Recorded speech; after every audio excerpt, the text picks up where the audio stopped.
కానీ ఈ 10 నెలల్లో వాళ్ళు ఒక్కటంటే ఒక్క నోటిఫికేషన్ ఇవ్వలేరు. ఒక్కటంటే ఒక నోటిఫికేషన్ ఇవ్వకుండా మొన్న కొంత టీచర్ల ఉద్యోగాలకు సంబంధించి మేము గతంలో 6,000 పైచిలకు పోస్టులతో నోటిఫికేషన్ ఇస్తే దానికి ఇంకొక 5,000 పోస్టులు యాడ్ చేసి ఒక నోటిఫికేషన్ ఇచ్చారు. ఆ పరీక్ష ఏదో మొన్న పెట్టారు. త్వరలో దానికి టీచర్ల నియామకాలకు సంబంధించి పత్రాలు ఇవ్వబోతున్నారు. అది కూడా మేము ఇచ్చిన నోటిఫికేషన్ను రివైజ్ చేస్తూ దానికి కొన్ని అడిషనల్గా పోస్టులను యాడ్ చేసి ఇచ్చిన నోటిఫికేషన్ పెట్టిన పరీక్ష తప్ప అది కొత్తదేం కాదు. ఇక మొన్న అసెంబ్లీలో బట్టి విక్రమార్క గారు తెలంగాణ జాబ్ క్యాలెండర్ 2024-25 అని చెప్పి వారు ఒకటి ప్రవేశపెట్టారు. సో దీంట్లో వాళ్ళు చెప్పింది ఏంటంటే గ్రూప్ 1 మెయిన్స్ అక్టోబర్ 2024 నుంచి మొదలుపెట్టి ఈ పోటీ పరీక్షలన్నీ కూడా గ్రూప్ 3 సర్వీసెస్ నవంబర్ 2024, అదేవిధంగా lab technician grade 2, nursing officer, staff nurse, pharmacist, grade 2 pharmacist, Ayush డిపార్ట్మెంట్లో ఇవన్నీ కూడా నవంబర్ 24లో ఎగ్జామ్స్ పెడతామని చెప్పి 2024లో పెడతామని చెప్పినాం. గ్రూప్ 2కు సంబంధించి కూడా డిసెంబర్ 2024లో పరీక్షలు పెడతామని, అదేవిధంగా ఇంజనీరింగ్ అండ్ అదర్ పోస్ట్ ట్రాన్స్కోలో, ఎన్పిడిసిఎల్లో, ఎస్పీడిసిఎల్లో ఇది జనవరి 2025లో పెడతామని, గెజిటెడ్ కేటగిరీకి సంబంధించినటువంటి ఇంజనీరింగ్ సర్వీసులకు సంబంధించి జనవరి 2025లో ఉద్యోగాలు భర్తీ చేపడతామని. అంటే వాళ్ళు రాష్ట్ర ప్రభుత్వము అసెంబ్లీలో డిప్యూటీ సీఎం బట్టి విక్రమార్క గారు himself he made A statement that October 2024 నుంచి మేము ఉద్యోగాల భర్తీ ప్రక్రియ ప్రారంభిస్తామని చెప్పి వారు ఫ్లోర్ ఆఫ్ ది హౌస్ అసెంబ్లీలో స్పష్టంగా చెప్పడం జరిగింది. మరి 2024 అక్టోబర్ నుంచి పరీక్షలు నిర్వహించుకుంటూ మేము ముందుకు పోతామని చెప్పి వాళ్ళు విడుదల చేసినటువంటి జాబ్ క్యాలెండర్ అట్లుంటే, అంతకుముందు వాళ్ళు ఏం చెప్పారు? ఎన్నికల సందర్భంలో గ్రూప్ 1కు సంబంధించినటువంటి నియామకాలు ఫిబ్రవరి 1వ తారీఖు 2024 నాడు మేము నిర్వహిస్తామని చెప్పినారు. ఇది ఎప్పుడు? ఎన్నికలకు ముందు. అప్పుడు నిరుద్యోగుల ఓట్లు కావాలి కాబట్టి ఈ మాట చెప్పినారు. గ్రూప్ 2 నియామకాలు ఏప్రిల్ 1వ తేదీ ఫేజ్ 1, అదేవిధంగా డిసెంబర్ 15వ తేదీ ఫేజ్ 2 2024 గ్రూప్ 2 నియామకాలు. అదేవిధంగా గ్రూప్ 3 నియామకాలు జూన్ 1వ తేదీ 2024 ఫేజ్ 1, ఫేజ్ 2 డిసెంబర్ 1వ తేదీ 2024 గ్రూప్ 3 నియామకాలు. గ్రూప్ 4 నియామకాలేమో జూన్ 1వ తేదీ ఫేజ్ 1 2024 సంవత్సరం, ఫేజ్ 2 డిసెంబర్ 1వ తేదీ 2024 సంవత్సరం గ్రూప్ 4 నియామకాలు అని చెప్పి ఆనాడు జాబ్ క్యాలెండర్ 2 లక్షల ఉద్యోగాలు 12 నెలల వ్యవధిలో మేము వచ్చిన మొదటి సంవత్సరంలోనే ఇస్తామని చెప్పి ఆనాడు నిరుద్యోగులను నమ్మబలికి స్పష్టంగా అభయహస్తం మేనిఫెస్టోలో కాంగ్రెస్ పార్టీ నాయకులు చెప్పినటువంటి మాటలు. దాంట్లో అదేవిధంగా ఎగ్జిక్యూటివ్ ఇంజనీర్లు, అసిస్టెంట్ ఎగ్జిక్యూటివ్ ఇంజనీర్లు, R&B department, Panchayati Raj department, irrigation department, RWS department, health and public health department, municipal administration department, major engineering డిపార్ట్మెంట్లకు సంబంధించి ఇది మే నెల 1వ తేదీ 2024 నాడు మేము పోటీ పరీక్షలు నిర్వహిస్తామని చెప్పడం జరిగింది. ఇట్లా అగ్రికల్చర్, హార్టికల్చర్ డిపార్ట్మెంట్కి సంబంధించిన అధికారుల నియామకాలకు సంబంధించిన పోటీ పరీక్షలు కూడా మే 1వ తారీఖు 2024 సంవత్సరంలో నిర్వహిస్తామని ఇట్లా చెప్పడం జరిగింది. అంటే ఓవరాల్గా ఏంటంటే ఆనాడు నిరుద్యోగుల ఓట్ల కోసం, నిరుద్యోగుల తల్లిదండ్రుల ఓట్ల కోసం అభయహస్తం మేనిఫెస్టో కింద, అదేవిధంగా హైదరాబాద్ యూత్ డిక్లరేషన్ పేరిట ఆనాడు సంవత్సరంలోనే 2 లక్షల ఉద్యోగాలు ఇస్తాం, ఇగో ఇది మా జాబ్ క్యాలెండరు, గీగీ నెలలో గీగీ ఉద్యోగాలు భర్తీ చేస్తామని చెప్పి ఆనాడు ఓట్ల కోసం నిరుద్యోగులను అదేవిధంగా వాళ్ళ తల్లిదండ్రులను నమ్మించి అధికారంలోకి వచ్చిన తర్వాత అసెంబ్లీ వేదికగానేమో ఈ అక్టోబర్ 2024 నుంచి పరీక్ష నిర్వహణ మొదలు పెడతామని చెప్పి ఒక దిక్కు చెప్తూ, ఇంకో దిక్కు రేవంత్ రెడ్డి గారు గతంలో మేము ఇచ్చిన ఉద్యోగాలు, గతంలో మేము నిర్వహించిన పోటీ పరీక్షలు, మేము నిర్వహించినటువంటి ఇంటర్వ్యూలు, మేము ఇచ్చినటువంటి ఉద్యోగాలకు సంబంధించి ఇప్పుడు నియామక పత్రాలు నెలకొక ఈవెంట్ పెట్టి ఇప్పుడు నియామక పత్రాలు విడుదల చేస్తూ ఈ 10 నెలల్లో మేము 31,000 ఉద్యోగాలు ఇచ్చినామని చెప్పి పచ్చి అబద్ధాలు ఇవాళ ముఖ్యమంత్రి రేవంత్ రెడ్డి మాట్లాడుతూ ఉన్నాడు. ఇక మాట్లాడితే కాంగ్రెస్ పార్టీ ముఖ్యమంత్రి కానీ మంత్రులు కానీ ఏమంటారు, అసలు కేసీఆర్ ఏం చేసిండు ఉద్యోగాల విషయంలో అని. ఇంత దుర్మార్గం అంటే, ఇంత సిగ్గుచేటైన ముచ్చటంటే, ప్రభుత్వ రంగంలో ఆనాడు మేము చెప్పింది, మేము అధికారంలోకి వస్తే 1,00,000 ఉద్యోగాలు భర్తీ చేస్తామని ప్రాక్టికల్గా చెప్పినాం. మేము మీలాగా గాల్లో మేడలు కట్టలే, ఆనాడు నిరుద్యోగుల ఓట్ల కోసం మేము అబద్ధపు హామీలు ఇవ్వలే. మేము 1,00,000 ఉద్యోగాలు భర్తీ చేస్తామని చెప్పినటువంటి వాళ్ళం దాదాపు ప్రభుత్వ రంగము అదేవిధంగా ప్రభుత్వం కలుపుకొని 1,60,000 పైచీలకు ఉద్యోగాలను మేము భర్తీ చేయడం జరిగింది మా హయాంలో. అదేవిధంగా ఒక సుమారు 43,000 ప్రభుత్వానికి సంబంధించినటువంటి ఉద్యోగాల రిక్రూట్మెంట్ ప్రాసెస్, అదంతా కూడా పోటీ పరీక్షల నిర్వహణ, ఇంటర్వ్యూల నిర్వహణ తదితర కొంత ప్రాసెస్లో కొన్ని కోర్టు కేసుల వల్ల జాప్యం అవుతూ అది ప్రాసెస్లో సుమారు 43,000 ఉద్యోగాల రిక్రూట్మెంటు ఉండే. ఇక ప్రైవేట్ రంగంలోనైతే టీఎస్ ఐపాస్ లాంటి సింగిల్ విండో ఇండస్ట్రియల్ పాలసీ ద్వారా దాదాపు 24,000 ప్రైవేట్ పరిశ్రమలకు తెలంగాణలో అనుమతులు ఇస్తే 4 లక్షల కోట్లకు పైచీలకు పెట్టుబడులు తెలంగాణ రాష్ట్రంలో వస్తే దాంట్లో 24 లక్షల పైచీలకు ఉద్యోగాలు, ఉపాధి అవకాశాలు తెలంగాణ రాష్ట్రంలో ప్రైవేట్ రంగంలో కూడా మా ప్రభుత్వ హయాంలో చేపట్టడం జరిగింది. సో నేను ఇందాక చెప్పినట్టుగా ఆనాడు మా ప్రభుత్వ హయాంలో మేము 1,00,000 ఉద్యోగాలే భర్తీ చేస్తామని చెప్పి 2,32,308 ఉద్యోగాలకు సంబంధించి ఆనాడు మేము ఫైనాన్స్ డిపార్ట్మెంట్ ఆర్థిక శాఖ నుంచి క్లియరెన్స్ ఇవ్వడం జరిగింది. దీంట్లో దాదాపు 1,60,083 ఉద్యోగాలు భర్తీ చేసినాం. అదేవిధంగా సుమారు 43,000 పైచిలకు ప్రభుత్వ ఉద్యోగాల భర్తీ ప్రక్రియ ప్రాసెస్లో ఉంది. అంతేకాకుండా దాదాపు వివిధ శాఖలు చూసుకున్నట్టయితే 2014 నుంచి 2023 మధ్యలో మేము జారీ చేసిన నోటిఫికేషన్లు 2,02,735 ఉద్యోగాల భర్తీకి సంబంధించి మా ప్రభుత్వం నోటిఫికేషన్లు ఇవ్వడం జరిగింది. దాంట్లో పోలీస్ డిపార్ట్మెంట్ పరిధిలో మేము భర్తీ చేసిన ఉద్యోగాలు 31,972. Telangana state public service commission ఆధ్వర్యంలో మేము భర్తీ చేసిన ఉద్యోగాలు 30,594. విద్యుత్ శాఖలో కాంట్రాక్ట్ ఉద్యోగుల క్రమబద్ధీకరణ ద్వారా ఉద్యోగాలు పొందిన వాళ్ళు 31,972 మంది. సింగరేణి కాలరీస్లో సుమారు 12,500 పైచిలకు మందికి ఆనాడు ఆ భర్తీ ప్రక్రియలో భాగంగా ఉద్యోగాలు వచ్చినాయి. వారసత్వ ఉద్యోగాలు తిరిగి తీసుకొని రావడం వల్ల ఈ 12,500 ఉద్యోగాలు వచ్చినాయి. ఇవి కాక ఇంకొక 5,000 ఉద్యోగాలు కూడా సింగరేణిలో మేము భర్తీ చేసినాం.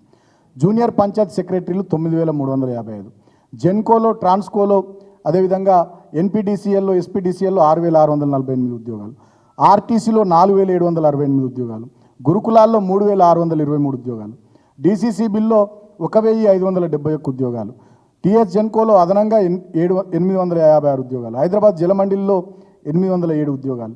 ఇట్లా రకరకాల డిపార్ట్మెంట్ల పరిధిలో ఉద్యోగాల భర్తీ ప్రక్రియ ఈ రకంగా మేము తీసుకొని ముందుకు సాగినాం.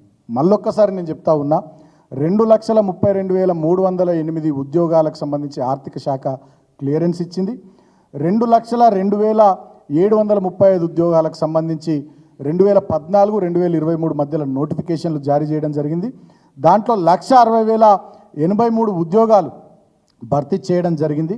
ఇంకొక 42,000 పైచిలకు ఉద్యోగాలు వివిధ దశల్లో భర్తీ ప్రాసెస్లు ఉన్నాయి. దాంట్లో భాగంగానే మేము నిర్వహించినటువంటి పోటీ పరీక్షల్లో ఉత్తీర్ణులై నియామక పత్రాలు అందుకోవాల్సినటువంటి వాళ్ళు ఇవాళ మేము అధికారంలో లేము, వీళ్ళు అధికారంలోకి వచ్చారు కాబట్టి వీళ్ళ హయాంలో ఇప్పుడు ఒక 31,000 పైచిలకు మందికి నియామక పత్రాలు ఈ ప్రభుత్వం ఇవ్వాల్సిన పరిస్థితి వచ్చింది, వాళ్ళు ఇస్తున్నారు. ఇక దాన్ని కూడా వాళ్ళ ఖాతాలో వేసుకొని రేవంత్ రెడ్డి ఏం చెప్తా ఉన్నాడు, 10 నెలల్లోనే మేము 31,000 పైచిలకు ఉద్యోగాలు భర్తీ చేసినామని చెప్పి చెప్పడం అంటే ఇక ఇంతకన్నా దుర్మార్గం ఇంకోటి లేదు.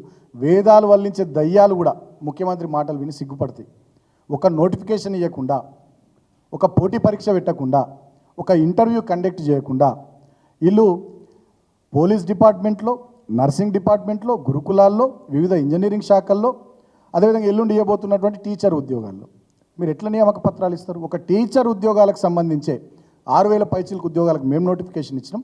దాన్ని రివైజ్ చేస్తూ వాళ్ళకి 5,000 యాడ్ చేసి 11,000 పైచిలకు ఉద్యోగాలకు నోటిఫికేషన్ మాత్రమే ఈ కాంగ్రెస్ ప్రభుత్వం ఇచ్చింది. ఇది ఒక్కటే టెస్ట్ మాత్రం వాళ్ళు పెట్టారు. మిగతా ఏమి కూడా వాళ్ళు పెట్టింది లేదు, చేసింది లేదు. మిగతా ఉద్యోగాలన్నీ కూడా మా హయాంలో మేము ఇచ్చినాయి. సో నేను తెలంగాణ ప్రజలకు, తెలంగాణ నిరుద్యోగులకు నేను ఒక విజ్ఞప్తి చేయదలుచుకున్నాను.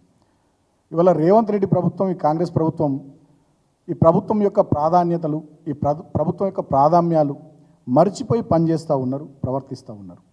వాళ్ళు చెప్పింది ఏంది, ఎన్నికల మేనిఫెస్టోలో 2 లక్షల ఉద్యోగాలు మొదటి సంవత్సరంలోనే భర్తీ చేస్తామన్నారు, అటకెక్కిచ్చారు. 6 గ్యారంటీలు అన్నారు, 6 గ్యారంటీల్లో 13 హామీలు అన్నారు, అవిటిని కూడా అటకెక్కిచ్చారు. మొన్నటిదాకా ముఖ్యమంత్రి, నేను అబద్ధాలకు బ్రాండ్ అంబాసిడర్ రేవంత్ రెడ్డి అని నేను ఎందుకంటున్నా, మొన్నటిదాకా ముఖ్యమంత్రి ఏం మాట మాట్లాడిండు, 2 లక్షల రుణమాఫీ అయిపోయింది, అందరు పటాకులు కొట్టుర్రి, స్వీట్లు వంచుర్రి, ఇక పాలాభిషేకాలు చేయరని ఈయన ఫోటోలు కూడా పంపించుకున్నాడు. ఊర్ల పొంటి పాలాభిషేకాలు అయిపోయినాయి, పటాకులు కొట్టుడు అయిపోయినాయి, కాంగ్రెస్ కార్యకర్తలై స్వీట్లు తినుడు అయిపోయినాయి, మిగతా దావతులన్నీ అయిపోయినాయి. ఏం చెప్పింది? అయిపోయింది, 2 లక్షల రుణమాఫీ అయిపోయిందని ముఖ్యమంత్రి అన్నాడు. మొన్న ప్రధానమంత్రి మహారాష్ట్రలో ప్రచారంలో, ఎన్నికల ప్రచార సభలో ఒక దాంట్లో మాట్లాడుతూ కాంగ్రెస్ పార్టీ అధికారంలోకి రావడానికి అక్కడ రైతుల రుణాలు మాఫీ చేస్తా అని చెప్పింది, తెలంగాణలో చెయ్యలేదు అని చెప్పి ప్రధానమంత్రి మాట్లాడంగానే నిన్న ప్రధానమంత్రికి ఉత్తరం రాసిండు ఎవరు? ముఖ్యమంత్రి రేవంత్ రెడ్డి. దాంట్లో ఏం చెప్తాడు ఆయన? 17,000 పైచిలకు కోట్లు మాత్రమే రైతుల రుణాలు మాఫీ చేసినామని చెప్తాడు. అసలు స్టేట్ లెవెల్ బ్యాంకర్స్ కమిటీ చెప్పింది ఏంది? First deputy CM finance minister బట్టి విక్రమార్క గారు మీటింగ్ పెడితే 49,500 కోట్ల రుణాలు ఉన్నాయి రైతుల ఈ రాష్ట్రంలో అని చెప్పింది. దాన్ని వీళ్ళు ఏం చేసారు? క్యాబినెట్కి వచ్చేసరికి 33,000 కోట్లు మాత్రమే రైతుల రుణాలు అని చెప్పి క్యాబినెట్ కాడికి వచ్చేసరికి చేసింది. మళ్ళీ దానికెళ్ళి ఇంకా కిందికి తగ్గించి కొంత మాత్రమే ఉందని చెప్పి 29,000 కోట్లు, మళ్ళీ దాని తర్వాత 22,000 కోట్లను తగ్గించుకుంటూ వచ్చి కేవలం ఇవాళ 17,000 కోట్ల మాత్రమే రైతు రుణాలు మాఫీ చేసి మొత్తం రైతులకు రుణాలు మాఫీ చేసినామని అబద్ధం ఆడుతున్నాడు. ఈయన అబద్ధాలకు బ్రాండ్ అంబాసిడర్ అని మేము ఊరికి అంటే ఇవ్వాలనే ఈనాడు పత్రికలో ఒక స్టేట్మెంట్ వచ్చింది. గృహజ్యోతికి సంబంధించినటువంటి లబ్ధిదారులు 1,08,00,000 మంది తెలంగాణ రాష్ట్రంలో ప్రభుత్వ లెక్కల ప్రకారం ఉన్నారు. కానీ వీళ్ళు గృహజ్యోతి పథకంలో భాగంగా ఎంతమంది లబ్ధిదారులను ఐడెంటిఫై చేశారంటే తెలుసా? కేవలం 50 లక్షల మందిని ఐడెంటిఫై చేశారు. అంటే అన్నిట్లలో కోతలు వాతలు. మీదికి చూడనేమో ఆర్భాటపు ప్రకటనలు. గృహజ్యోతి అయిపోయిందని పేపర్లలో యాడ్లు ఇచ్చేసిరు, హోర్డింగ్లు ఎక్కేసినాయి. రైతు రుణమాఫీ అయిపోయిందని పేపర్లలో యాడ్లు ఇచ్చేసిరు, హోర్డింగ్లు ఎక్కేసినాయి. 2 లక్షల ఉద్యోగాలు మొత్తం ఇచ్చేస్తున్నాం, ఇక జాబ్ క్యాలెండర్ రిలీజ్ చేసినాం, అయిపోయి ఇక తెల్లారే అందరికి ఉద్యోగాలు వస్తున్నాయని చెప్పి హోర్డింగ్లు వచ్చినాయి, పేపర్ స్టేట్మెంట్లు, యాడ్లు గీట్లు అన్నీ వచ్చేసినాయి, వీళ్ళు ఇచ్చేసారు. కానీ క్షేత్రస్థాయిలో చూస్తే మాత్రం ఒక్కటంటే ఒక్క హామీ, ఒక్కటంటే ఒక్క పని వీళ్ళు నిలబెట్టుకున్నది లేదు, చేసింది లేదు. ఇక వీళ్ళ పరిస్థితి ఎట్లున్నదంటే నేను ఇందాకే చెప్పినట్టుగా డిసెంబర్ 7వ తారీఖు నాడు వీళ్ళు అధికారంలోకి వస్తే ఇవాళ అక్టోబర్ 7వ తారీఖు, 10 నెలలు గడుస్తూ ఉంది. వీళ్ళదంతా కూడా ఒక ఇంగ్లీష్ ప్రోవర్బ్ ఉంటుంది, దాని ప్రకారం చెప్తే వీళ్ళంతా ఎట్లుందంటే కాంగ్రెస్ ప్రభుత్వాన్ని మిస్ప్లేస్డ్ ప్రయారిటీస్, డిస్ప్లేస్డ్ డెవలప్మెంట్.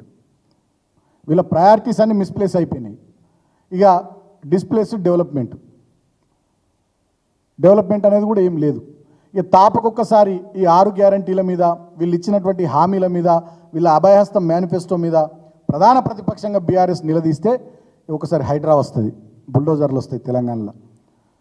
మళ్ళీ ఇంకో అంశం మీద నిలదీయంగానే మూసీ రివర్ ఫ్రంట్ వస్తుంది. మళ్ళీ ఇంకో అంశం మీద నిలదీయంగానే ఒక మంత్రి వస్తుంది, ఏదోటి బూతులు మాట్లాడుతుంది. మళ్ళీ ఇంకో అంశం మీద నిలదీయంగానే ఇంకో అటెన్షన్ డైవర్షన్ టాక్టిక్ వస్తుంది. అంటే మొత్తంగా అటెన్షన్ డైవర్ట్ చేసేటటువంటి కార్యక్రమాలే తప్ప, హామీలన్నింటినీ తుంగలో దొక్కే కార్యక్రమాలే తప్ప చిత్తశుద్ధితోని ఏ మాటలు చెప్పి అధికారంలోకి వచ్చిర్రో దాన్ని నిలబెట్టుకునేటటువంటి ప్రయత్నం ఈ రేవంత్ రెడ్డి ప్రభుత్వం చేస్తలేదు. అన్ని రంగాల్లో పూర్తిగా రేవంత్ రెడ్డి ప్రభుత్వం విఫలమైంది.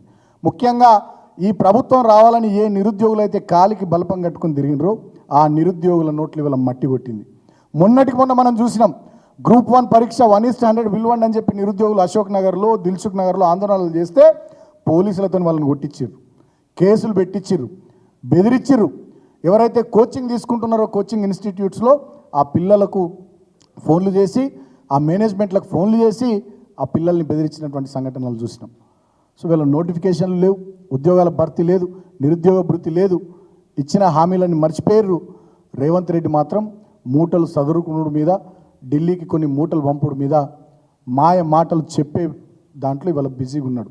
ఇవాళ కాంగ్రెస్ ప్రభుత్వం అంతా కూడా ముఖ్యమంత్రి నుంచి మొదలుకొని మంత్రుల వరకు ఎవ్వరు కూడా వాళ్ళు ఇచ్చినటువంటి ఈ అభయహస్తం మేనిఫెస్టో మీద ఎవరికి కూడా శ్రద్ధ లేదు. ఈ అభయహస్తం మేనిఫెస్టో అనేది ఇక తెలంగాణ ప్రజల పాలిట భస్మాసుర హస్తం అయిపోయింది. ఏ మేనిఫెస్టోని నమ్మి తెలంగాణ ప్రజలు కాంగ్రెస్ ప్రభుత్వానికి ఓట్లేసిర్రో ఈ మేనిఫెస్టో అనేది ఇవాళ అభయహస్తం కాదు, ఇది భస్మాసుర హస్తం అన్నట్టు అయిపోయింది. వాళ్ళందరినీ వంచిస్తూ ఉన్నారు, చివరికి మా నిరుద్యోగులను కూడా వంచిస్తూ ఉన్నారు. అందుకే నేను నిరుద్యోగుల పక్షాన ఈ ప్రభుత్వాన్ని హెచ్చరిస్తూ ఉన్నాం. మీరు ఏవైతే మాటలు చెప్పిర్రో సంవత్సరం లోపల 2 లక్షల ఉద్యోగాలని, వాటిని నిలబెట్టుకునే ప్రయత్నం చేయండి. ఏదైతే మీరు నిరుద్యోగ భృతి ఇస్తారో దాన్ని నిలబెట్టుకునే ప్రయత్నం చేయండి. లేకపోయినట్టయితే తెలంగాణ నిరుద్యోగుల పక్షాన డెఫినెట్గా బీఆర్ఎస్ పార్టీ విద్యార్థి విభాగం యోజన విభాగం రాబోయే రోజుల్లో ఖచ్చితంగా క్షేత్రస్థాయిలో ఆందోళన కార్యక్రమాలకు శ్రీకారం చుడతాం. ఎందుకంటే ఇంకొక 2 నెలలు చూస్తాం మేము. ఇంకొక 2 నెలలు అయితే మీరు ఇచ్చినటువంటి సంవత్సరం గడువు అయిపోతుంది. మరి సంవత్సరంలో మీరు 2 లక్షల ఉద్యోగాలు భర్తీ చేస్తామన్నారు కదా, మీరు చేయనప్పుడు డెఫినెట్గా ఈ బీఆర్ఎస్ పార్టీ విద్యార్థి విభాగం యోజన విభాగం పెద్ద ఎత్తున ఆందోళన కార్యక్రమాలకు శ్రీకారం చుడతామని చెప్పి సందర్భంగా తెలియజేస్తూ తెలంగాణ నిరుద్యోగులను కూడా నేను కోరుతా ఉన్నా, ఈ నయా మోసగాడు అబద్ధాలకు బ్రాండ్ అంబాసిడర్ అయినటువంటి రేవంత్ రెడ్డి ఇప్పటికే మీ నోట్లో మట్టి కొట్టిండు. ఇప్పటికైనా మీరు మేల్కోండి, ఇప్పటికైనా వాస్తవ పరిస్థితులు గ్రహించండి. ఎక్కడికక్కడ నిరుద్యోగులను వంచే కార్యక్రమమే వీళ్ళు చేస్తూ ఉన్నారు. ఒక మంత్రిని అపాయింట్మెంట్ ఇస్తుండా, మీకు ముఖ్యమంత్రి కలుస్తుండా? అంతకుముందు ఎన్నికలకు ముందేమో మొత్తం మీ అశోక్ నగర్ చుట్టూ తిరిగిర్రు, యూనివర్సిటీల చుట్టూ తిరిగిర్రు, దిల్సుఖ్ నగర్ కోచింగ్ సెంటర్ల చుట్టూ తిరిగిర్రు.